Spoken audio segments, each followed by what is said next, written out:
Welcome back to the podcast. Today, I have Simon Rinne, and we're going to be discussing a topic that a lot of people like to hide from, but it's important we bring it to light. We're going to be talking about men's mental and emotional health today. So, whether you're a guy or not, please listen in because I know you've got someone in your life who probably can benefit from some of the things we'll be discussing today. And it's probably going to be eye opening for you no matter what your gender is. Welcome to the Balance Code Podcast, a place for high achievers to step outside the hamster wheel of day to day life and start learning tools for more balance.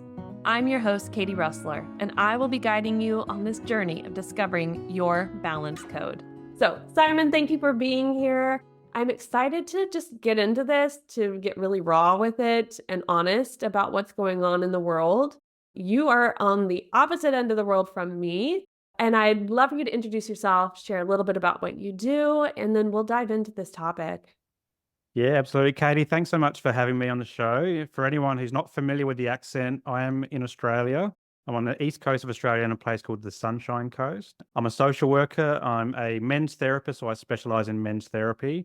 I'm also a lived experience therapist, so I'm someone who wears a lived experience of mental illness as like my cape, my superhero cape, and really value talking about the lived experience of mental illness and how we can use our personal pain to actually for our purpose and for the fuel for the things that really light us up. So that's something that I hope we can touch on today. But outside of that, I'm a keen surfer. I've taken up surfing in my 40s and also a loving husband and a father of two. I've got a 7 and a 4 year old. So that's me in a nutshell. Amazing. I love that you took up surfing later in life. That's awesome. I've actually thought about doing that too, but I'm landlocked Germany. When am I going to do it? But I thought, I want to surf. Maybe it's a calling like later in life. You're like, now it's time. Come to me. It's time to surf. Well, we've lived up here on the Sunshine Coast for a few years, and every year I say to my wife for my birthday, "I'd love some surfing lessons," and she never gets them. So the last year, I actually came to a point where I'm like, you know what, I'm going to go get these surfing lessons myself, and it just happened to coincide with me finding it's called Waves of Wellness. There's some mental health inspired surfing, like learn to surf crew. So you go there, you do a bit of mental health discussions, mindfulness, and then you learn to surf afterwards. So it was actually a really cool 6 week program that I did to enter into the surfing space, and I haven't looked back since. And in fact, I'm almost about to buy my second board. Apparently, once you start buying surfboards, you keep adding them to your quiver. So I'm almost about to get my second board. So really excited for the next week or so when I do that.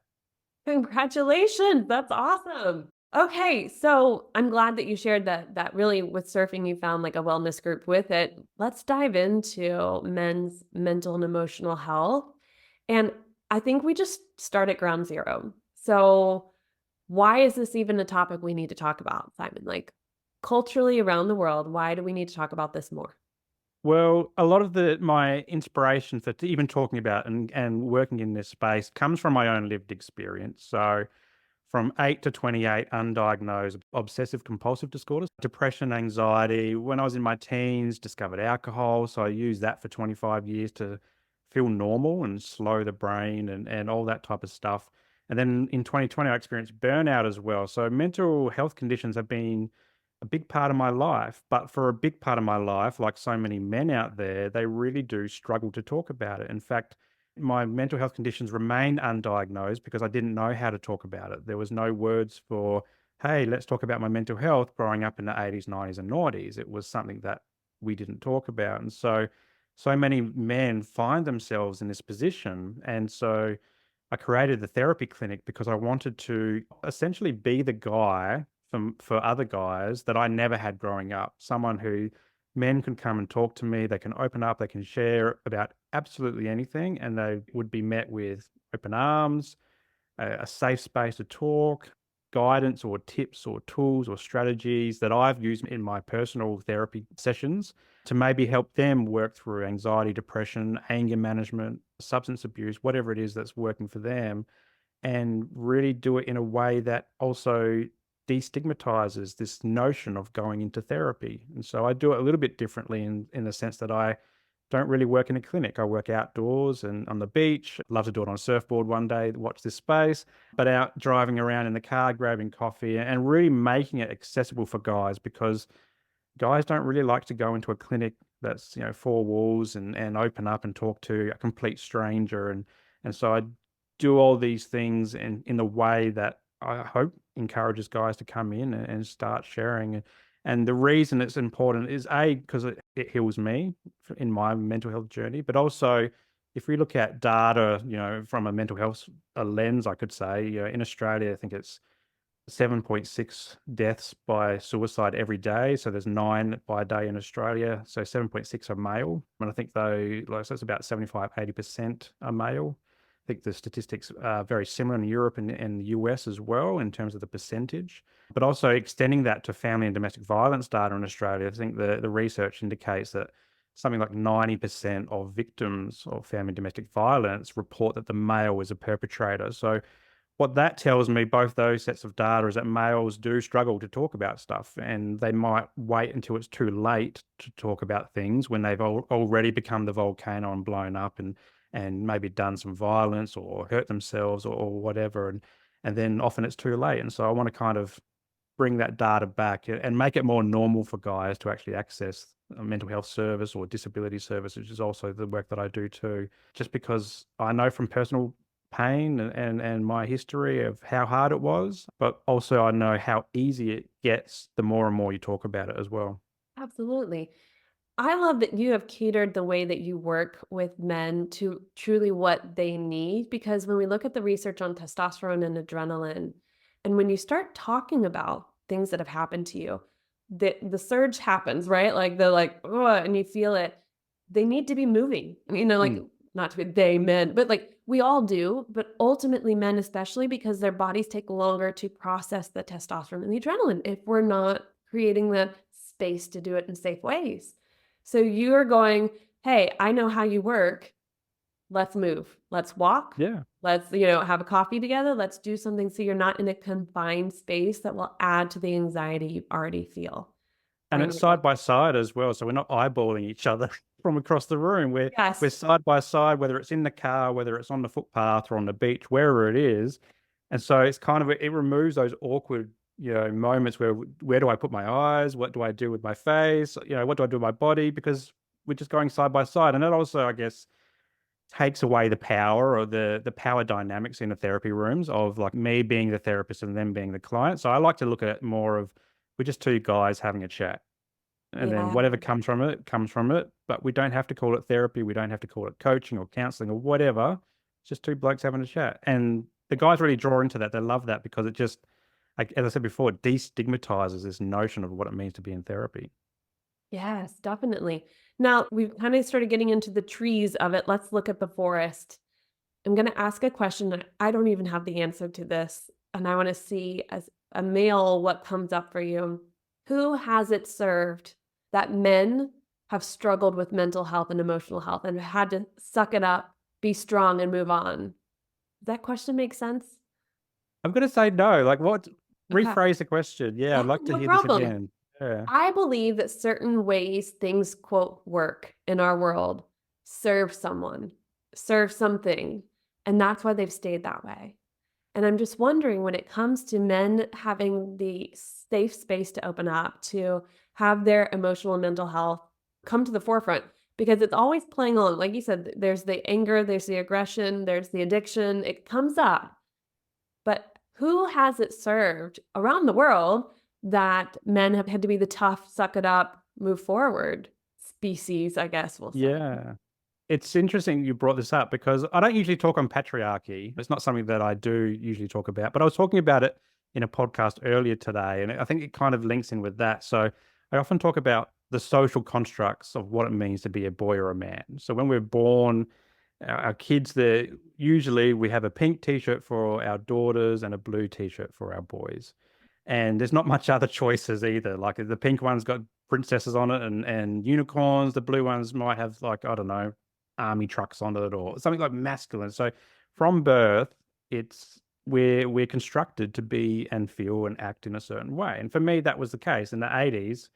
Growing up in the northern suburbs of a place called Adelaide, it was the to be a boy was to be a man, to be tough, to suck it up, don't talk about emotions and so forth. And then on this podcast this morning, talking about patriarchy, it had me thinking about the way society is structured. And so a patriarchal society is one where the men are leaders, men are providers, they're the caregivers, and the women generally, historically, if we're going to separate gender roles, stay at home and nurture and look after the family unit as well. And so perhaps maybe this is an extension of patriarchy and to enable guys to just bury their emotions deep down within so that they can still provide, they can still go to work, the economy can still tick over. So I guess you've got a bit of capitalism coming in through there as well. And the world doesn't stop because apparently, according to patriarchy, they need men to do all these roles as well. And so maybe it's an extension of that. And the social constructs are the way that society accepts that as being the norm or being the way that we should work in society. And so from day one, as I said, we start putting our children into boxes of what we think will fit in society as they get older and older and older. I guess getting towards a way where the girls become, women and then they become mothers, give birth and all that type of stuff. So really good question. I'm glad you repeated it. Thanks so much for repeating it because it gave me that moment to think of patriarchy and talk about it. 'Cause it's not something I usually do, but it's something that we certainly learn about, as I was becoming a social worker in uni and thinking about, all the different theories and feminism, for example, and how that comes up and the way that, gender roles are play out in the household from a parenting perspective, from a providing perspective. Even on that same podcast this morning, I was talking about new age dads and dads wanting to be stay at home dads and allow their wives or their birth partners to go back to work and have their careers, but also, be at home with the kids, nurturing, getting into that more, I guess, authentic or vulnerable or even feminine side as well, the nurturing side, which for so long, for so many generations, boys have and men have been taught not to engage with because meant to be out there working hard and providing for the family. So yeah, good question. Hey there, I just wanted to take a moment to interrupt this episode and share with you a training I have that's just for you. So, those of us who are high achievers tend to find that our relationships suffer. We're balancing a lot of things, and maybe we feel like we're doing great in certain areas of our lives, but I find that when it comes to our relationship, that tends to be last on our list to work on. Well, I have a training for the two of you to improve how you communicate together so you can start making progress in your relationship too. It's called Transform Your Communication. It gives you 3 tools that help you to start connecting better and get very clear on what it is you're trying to talk about so that you're not arguing so much. Saves you time, saves you energy, helps you connect better. So make sure to look in the show notes below for Transform Your Communication training, and you'll be able to start watching it immediately. Now, back to our episode. But great answer. Because again, I didn't come into it with like, I kind of already know. No, I really thought, well, how do we get here and how have we Mm, stayed here? Because it has served in some form or fashion for us to stay here. Now, it's not working anymore.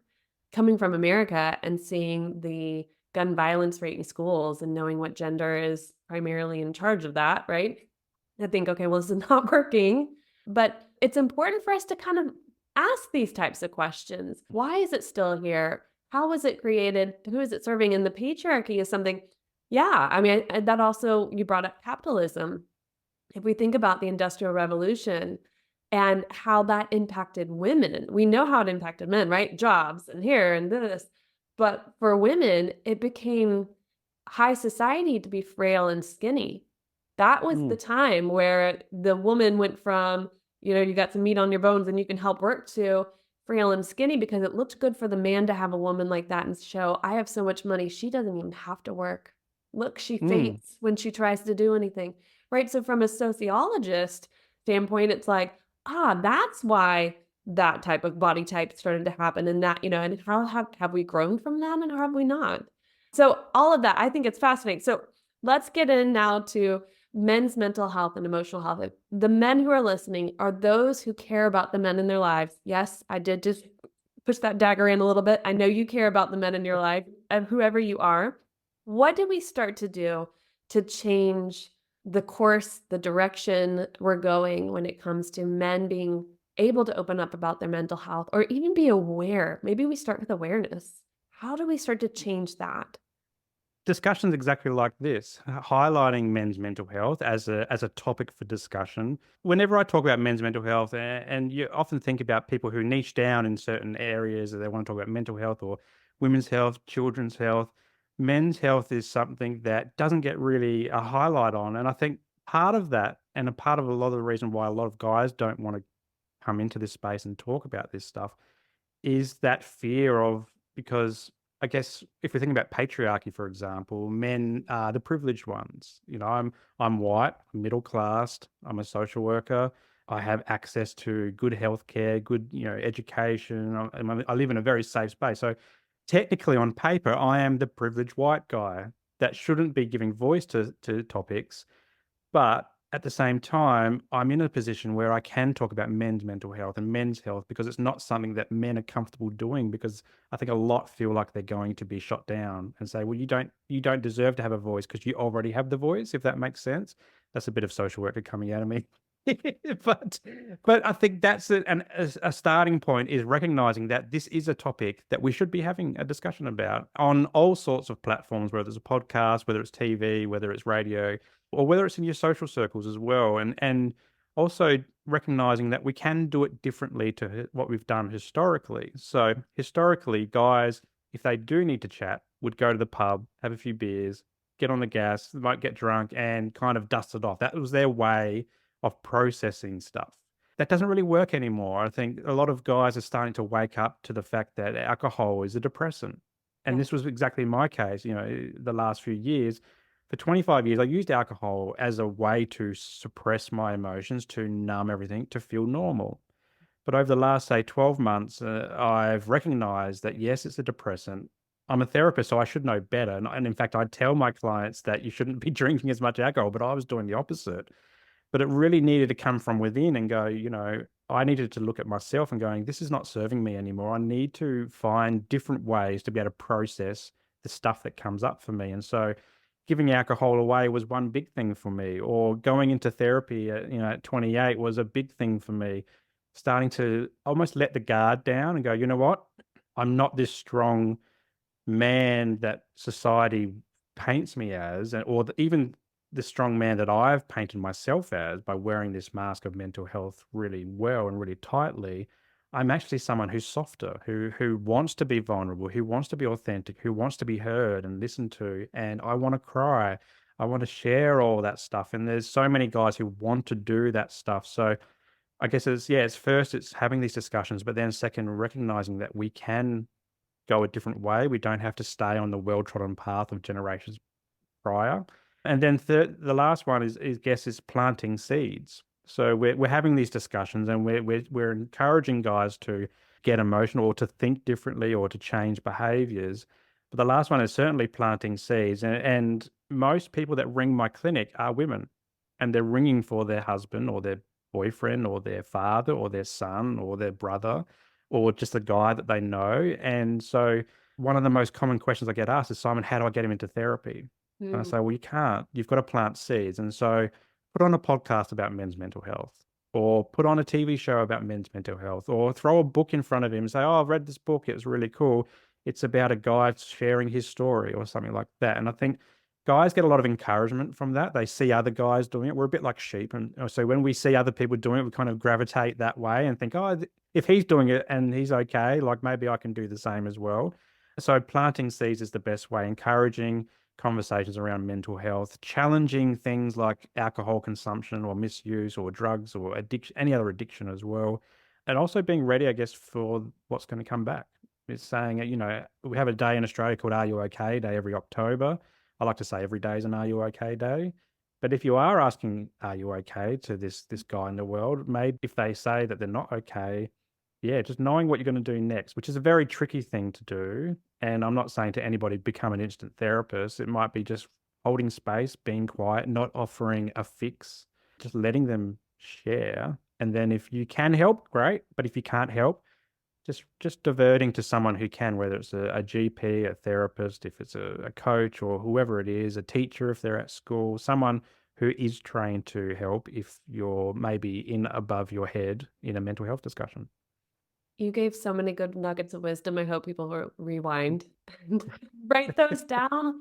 You're right about the planting seeds because I was gonna ask you, okay, what if it's your friend or your family member or your partner and you're like, how do I give them support? And the planting seeds is excellent. Do you have some right off the top of your head, a book, a podcast, obviously this episode, but other ones that people can start to kind of watch or listen to, maybe even influencers that people can go, okay, I'm gonna send him this little reel. I'm gonna do this and then just plant those seeds. What do you usually recommend? Yeah, anything Tony Robbins. Tony Robbins is great in the space. Everyone knows who Tony Robbins is. And if you don't know him by name, you would probably know him by face as well. So one of his affirmations that I love, for myself is that change happens when the pain of staying the same is greater than the pain of change.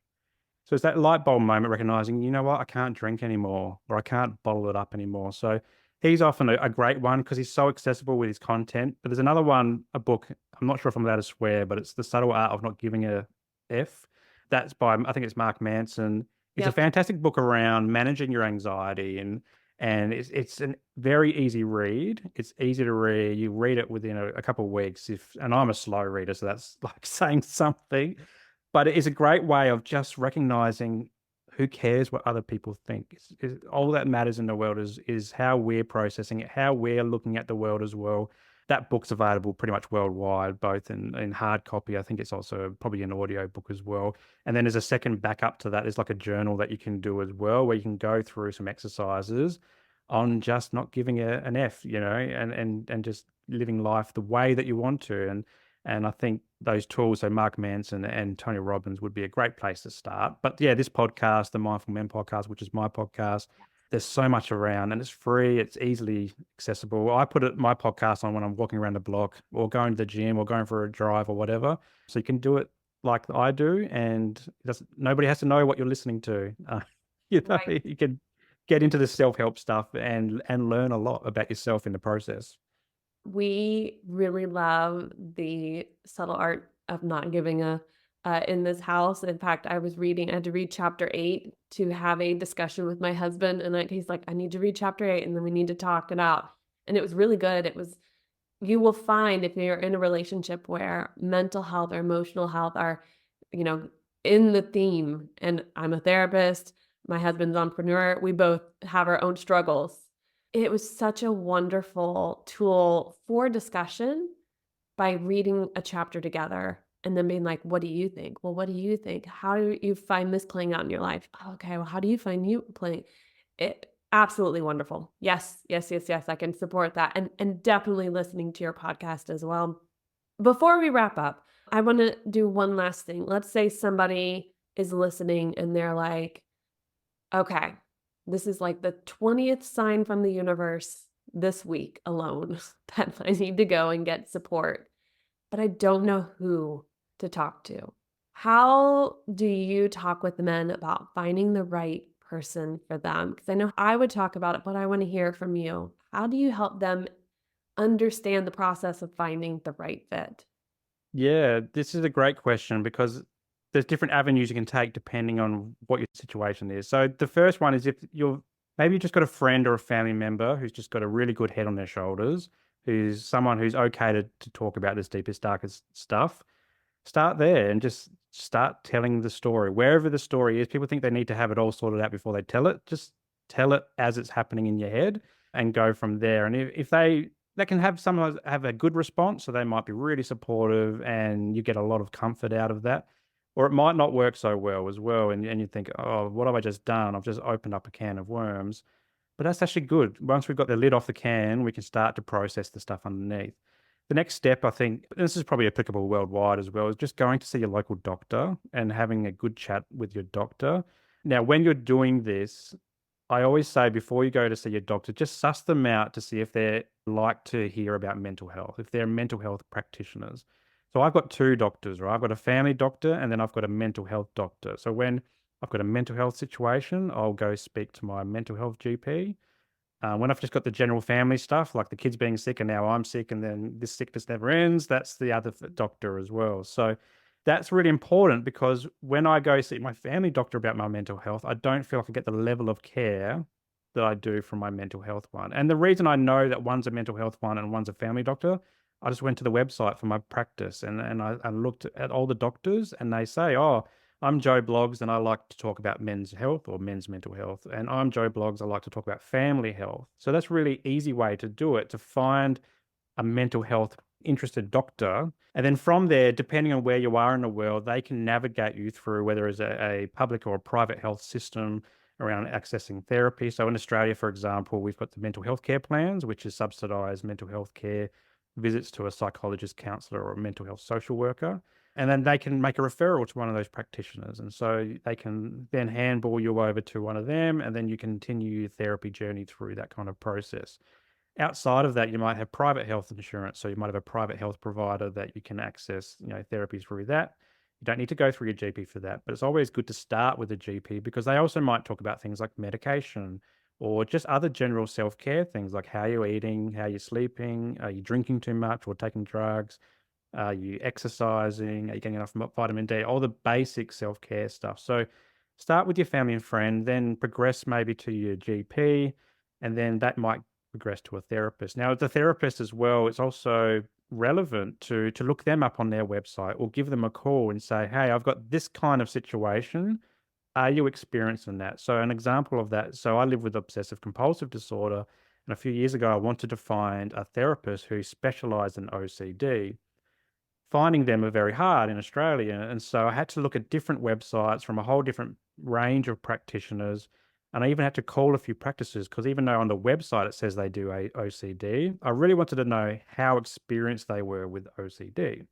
And this is the case for any mental health condition, whether it's depression, anxiety, whether it's PTSD. You really want to know how skilled is your therapist in that certain area that you're interested in dealing with. Because if you go to a generalist one, yes, they might have the book smarts or they might know of the condition, but they're not really going to provide you with the best, most accurate advice then and there when you really need it. So for me, having someone who is really specialized in OCD, I can go straight into it.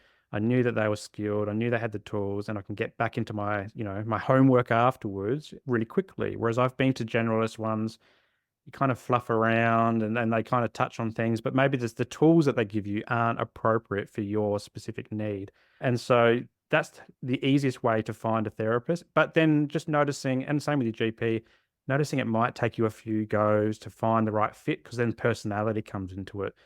I might sit down with you and we just don't click, or you might sit down with me and we just don't click. And it's not because we're terrible therapists. It might just be that we're just different people and but then the next person in the next room might be a better fit. And so just recognizing that it might take you a few therapists to get the right fit. But then once you find them, off you go. You're running and you're doing well, you're talking about stuff, and then all of a sudden you're unpacking 30, 40 years of trauma or whatever you're doing, and you're moving forward. You're turning that pain into purpose and starting to thrive instead of just survive. Yeah, and I find often people, male or female, will say, "Oh, but I don't like having to go to each person telling the story again." But there's something healing about telling stories. So if you can remove the stigma around, "Oh, every time I tell the story, into each time I tell the story, I'm learning new things from the story, even if the person's not the right fit. Like I'm realizing, oh, I keep bringing up this particular point more than another point. Use that as your own process of healing as you do the hunt. And I like that you pointed out that really ask the questions about their specifics that they're trained in. All of us throughout the world who are real licensed therapists who went to university for this have to do continuing education credits. Mm, Ask them what they do their continued education on.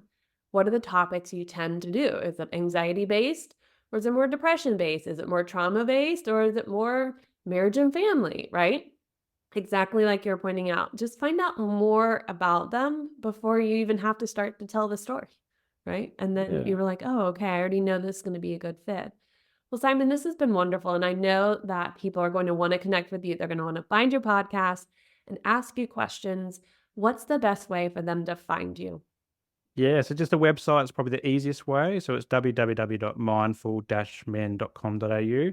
And that links to the podcast. It also links to my social media. So I'm all over all the socials as well. But if you head there and if you're in Australia and you're listening to this and you want to do some work with me, that's got my contact details there. But outside of Australia, yeah, just the social media. Send me a DM wherever and we can have this chat. And I love to talk about this content And again, thank you for having me on the show. I've really enjoyed coming on and talking about men's mental health. It's really important, and appreciate you for reaching out and inviting me on. Of course, thank you. All of the links will be in the show notes. You'll be able to find his podcast and his website and where you can find him on social media. Simon, this has been wonderful, and I know that it's answering a lot of questions to partners and friends and family members out there who've wondered, and even those who are secretly inside going, okay, maybe it's time for me to go get that support. So I am so, so grateful for your time in this space. And dear listener, here's to finding our balance code. Thank you for listening to today's episode. I hope you enjoyed it. Take a moment to leave a rating and a review on your favorite podcast platform. That helps other listeners just like you to find this podcast too. Want to connect and learn how we can work together? Check out the links in the show notes below. Discovering your balance code doesn't have to be a one-person journey. You can have a team, and I'd love to support you. So here's to finding our balance code.